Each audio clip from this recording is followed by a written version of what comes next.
संस्कार क्या है? प्रेरक कहानी। एक राजा के पास सुंदर घोड़ी थी।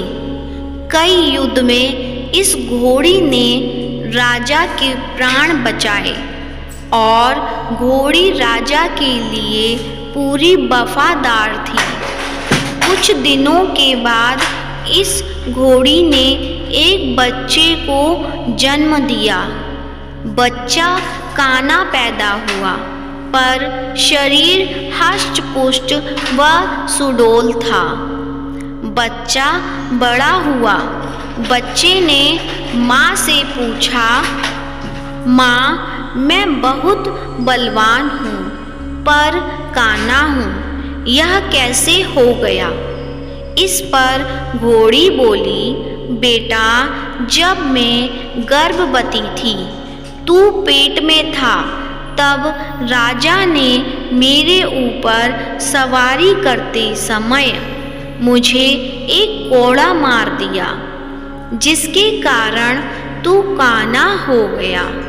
यह बात सुनकर बच्चे को राजा पर गुस्सा आया और माँ से बोला, माँ, मैं इसका बदला लूँगा।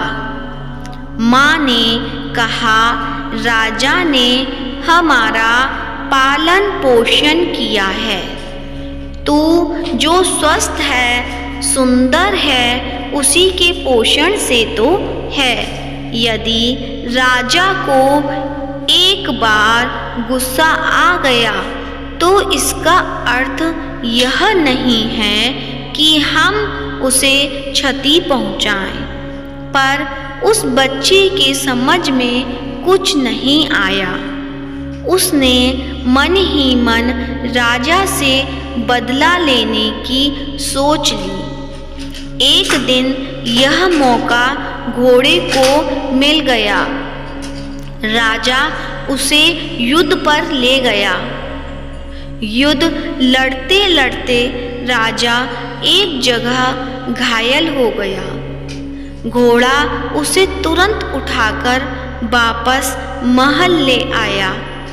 इस पर घोड़े को ताज्जुब हुआ और माँ से पूछा, माँ, आज राजा से बदला लेने का अच्छा मौका था, पर युद्ध के मैदान में बदला लेने का ख्याल ही नहीं आया और ना ही ले पाया।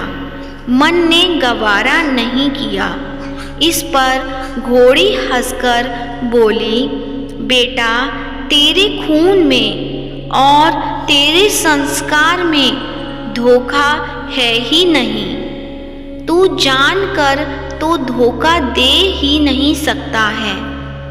तुझसे नमक हरामी हो ही नहीं सकती, क्योंकि तेरी नस्ल में तेरी माँ का ही तो अंश है।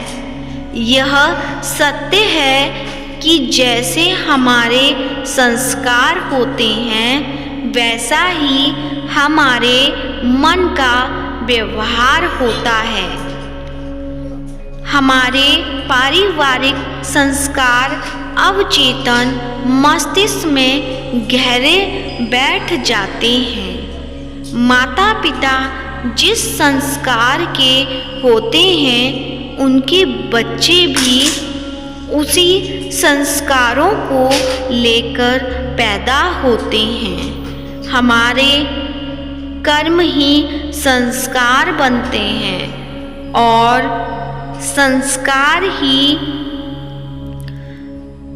प्रारब्धों का लेते हैं। यदि हम कर्मों को सही व बेहतर दिशा दे दें तो संस्कार अच्छे बनेंगे, और संस्कार अच्छे बनेंगे तो जो प्रारब्ध का फल बनेगा वह मीठा व स्वादिष्ट होगा।